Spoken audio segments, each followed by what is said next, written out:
This is me, emerging with an impressive lack of grace from the blue waters off the coast of Cyprus.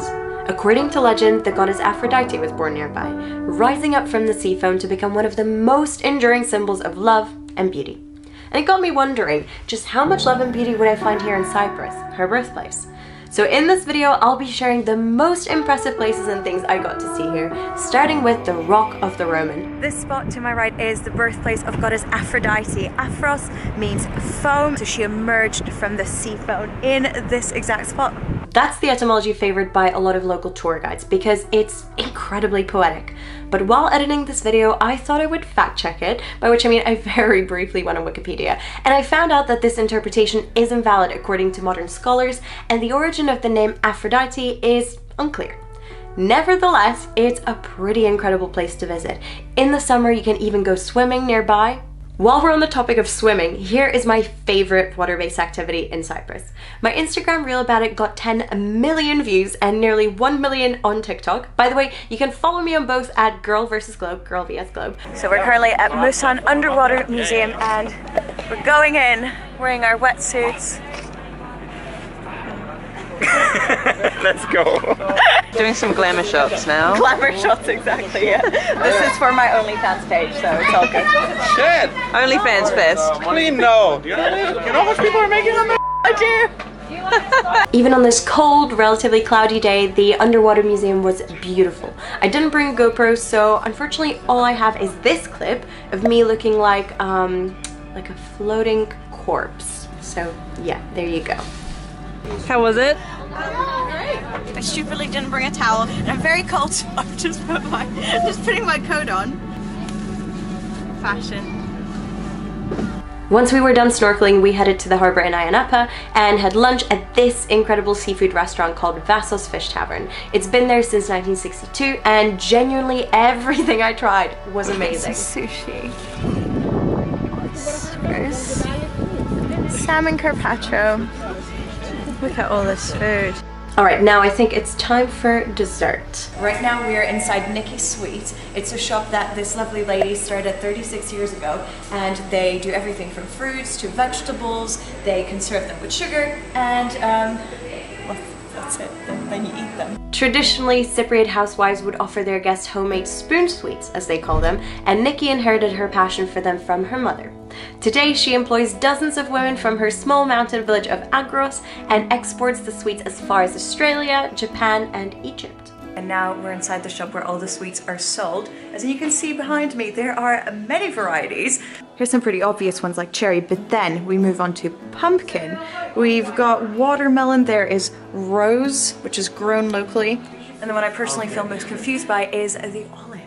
The watermelon sweets that I saw inside the shop are actually made using the white part of the rind. So you don't use the green bit, you don't use the red bit of the watermelon, but only the white. And it's basically just a zero waste policy. You really want to use as much of the fruit as you possibly can if you're poor, if you're living in a faraway village like this with no access to other forms of sustenance. I am Niki.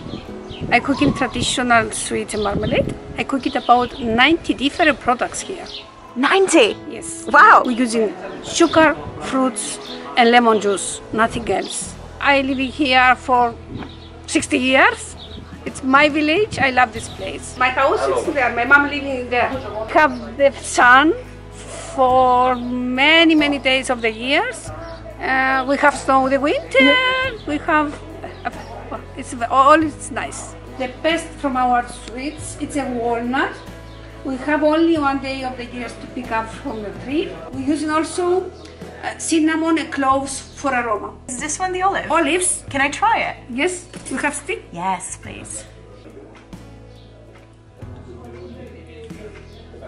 It's nice. It's nice. It's different from the salt. Wow, can I have one more? Yes. Oh, it's really good. Niki, Efcharisto Poli. Efcharisto. It's very nice, these sweets. I've really enjoyed being inside your shop. Thank you very much. I think I need to load up on souvenirs. souvenirs. for everyone. Right, next up, it's time for some adrenaline at Adventure Mountain Park. So I'm about to try paintball for the first time. This is my teammate, Sammy. This is, what are you? This is one of our opponents. This is Chris. And then Nino is struggling to get his, get his suit on. So I think that bodes well. I feel like we've got this. Good luck. I don't think I need it, but thank you. Right, so I'm gonna quickly explain how the game works, and then we have a set of like safety rules. Whatever happens, you don't take these off.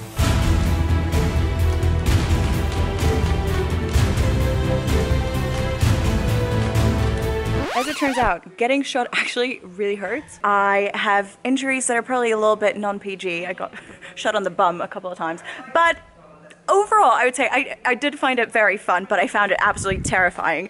I just kept hiding. I didn't really want to actively participate in the warfare. Okay, next up, archery. How are we feeling? Let's go! I've done my hair up Katniss Everdeen style, and now I'm going to try my hand at archery. I'm expecting mixed results. Great start. Yeah! Wait! It's still going! Nino, how would you rate my archery skills? That means Like, zero. they're okay. No, that was a 0. Then it was lunchtime and I was genuinely shocked by how nice the food was. I figured they'd give us, I don't know, like burgers and chips, but instead it was all this amazing traditional Cypriot food. It's literally the biggest meal I've ever been served. Hello, apologies for looking like a frat boy, but we have just arrived at the Ayia Sculpture Park, which was opened back in 2014 and since then has amassed quite a collection. They've had several symposiums. Every year international artists come here and they contribute different statues. Sammy, did you want to repeat your joke? It's me when I can't remember if I put deodorant on. It's mainly bums, isn't it? A lot of bum. Now, one thing I've noticed is there are many statues of Aphrodite, and Aphrodite is a bit of a symbol of Cyprus. She supposedly was born here. But of course, you already knew that. What you may not know, however, is that these little hippos lived in Cyprus, but were hunted to extinction. Boo. While we're on the topic of Cypriot nature, let's go on a little hike along this gorgeous nature trail. I'm going to show you a very cool view. Whoop. Hikers beware. The walk is easy, it takes less than an hour in total, and you'll be surrounded by gorgeous flowers the entire time, not to mention the unbelievably blue waters beneath you. We've arrived at a little mermaid cove, probably one of the nicest beaches I've seen in a few years' time. So beautiful, in fact, that I nearly plunged to my death while filming it. I did get my swearing on camera.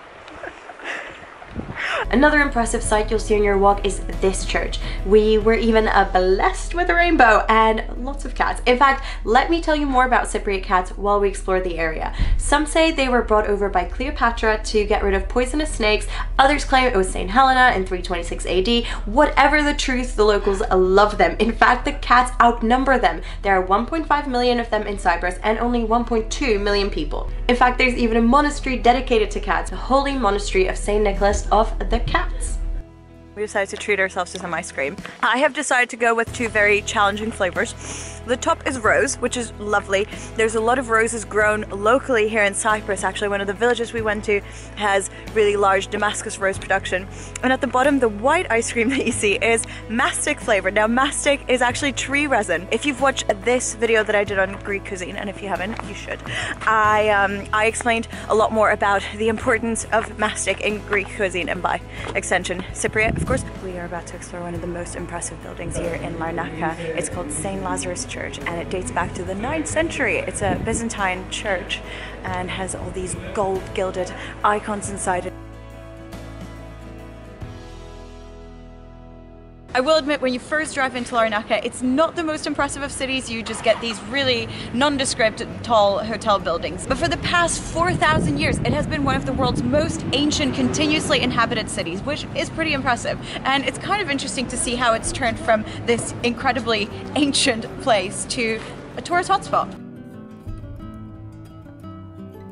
I found Larnaca to be very artsy. There's beautiful street art in the city center, art galleries. Overall, I would say Cyprus is really good at keeping its traditions alive. This cute little street is full of small manufacturers. We found a blacksmith, there was somebody doing upholstery, etc. It's a very, very nice traditional looking street. I imagine this place would be really fun in the summer. Look at these, look at these. Oh, it's beautiful. First thing you see when you fly into Cyprus is a lake, a salt lake full of flamingos.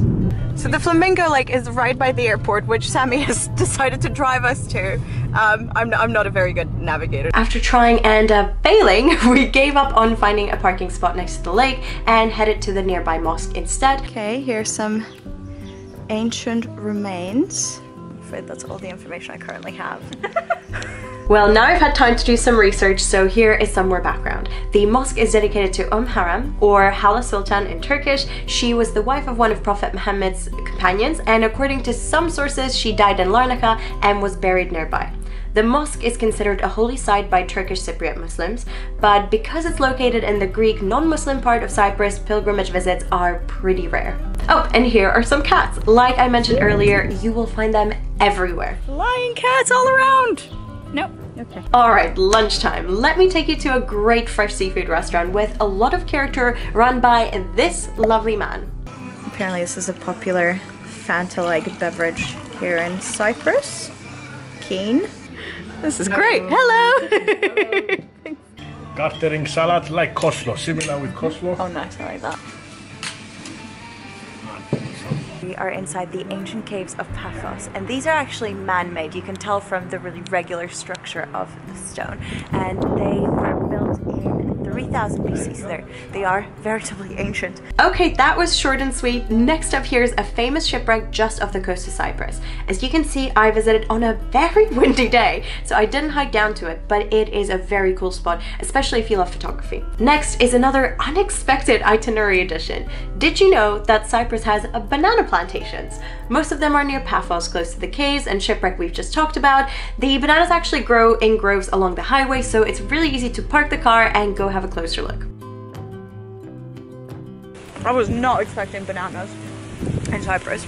The next three locations are all historical sites. It was in Paphos that goddess Aphrodite was born, and it's a big center of culture on the island. The first spot was my favorite. The ancient mosaics you can see here are considered some of the most impressive in the world, and they were actually only discovered in the 1960s by a local runner. Yes, yet another reason why I should probably take up jogging. Never mind. The mosaics were created using locally mined stone, and they depict famous mythological scenes. One of my favorites was this one, showing Theseus's fight with the Minotaur in Crete. Then a short drive away you'll find the Tombs of the Kings, a giant necropolis that was designated a UNESCO World Heritage Site in 1980. The underground tombs are carved out of solid rock, and many date as far back as the 4th century BC. The place is really interesting, but it was so cold and windy when we visited that we didn't stay very long, but long enough for me to embarrass myself in front of tourists. Yep, I'm a very good dancer. Yep. Okay, also nearby is the Kourion archaeological site. Kourion was one of Cyprus's most important city kingdoms in antiquity, and you can see the remains of local bathhouses and some mosaics here. We're about to visit a restaurant that's owned by this lady called Sofia. Apparently it's incredible. I'm very excited to try it. There's like homemade bread, homemade halloumi, right up my street. First of all, let me show you this small museum that Sofia set up. It's basically a traditionally decorated home full of Cypriot designs, local weaved baskets, costumes, and family portraits. It really gives you a feel for the local culture and history. But the food is the star of the show. So Sofia showed us how to make halloumi and then hand-fed it to us, which was absolutely adorable. We also saw how she makes her sourdough bread in the wood-fired oven, and then got to try a bunch of dishes made with ingredients from the local village. It was a really nice meal, the kind that just really makes you miss your grandmother.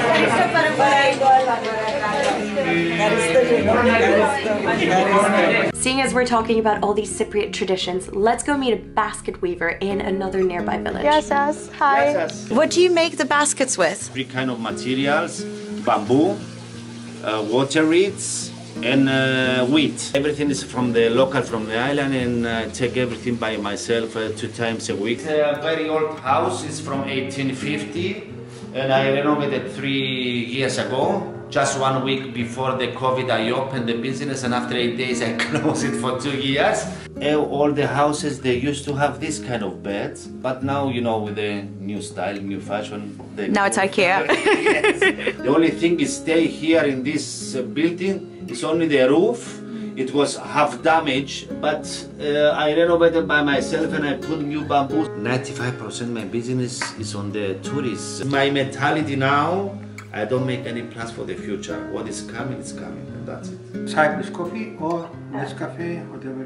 Lemonade. Tea, yes. I'll have Cyprus coffee, please. Coffee. Oh, you brought us biscuits. That's so nice. Thank you. Thank you very much. It's linen, which we used to get from Ireland and now Belgium. It's the design we called Leonardo da Vinci, because Da Vinci visited our village 1481 and took a piece with a particular zigzag design. That's the one he took. It is 5.5 meters long. If you look closely at Da Vinci's Last Supper painting, you will see that the tablecloth features a design that resembles Lefkara lace. Now, yes, it is a speculation, but I'm going to choose to believe it going forward. I never make two the same. Really? And since that time I make 200, 300 different. All from memory. Me, the time we just get married. It was incredible to see how important lace production is, not just to this lovely couple, Michalis and Tula, but Cypriot culture in general. But like many traditional crafts, it is now in danger. A piece like this would take how long to make? 2 months, but it's not a full-time job. The women sit at home and do it as a hobby. Now there is a move from the government to help people, because to make this for a day take 2-3 euros. You cannot make living unless if the government come and helps. Other ways, finish. The village of Lefkara is famous for another traditional craft, one that also needs the government's and, frankly, tourist support. There are threads of silver, like a thread so fine, and they work it round and round by hand. Let's head to another shop run by local silversmith Pavlos to look at how it's made.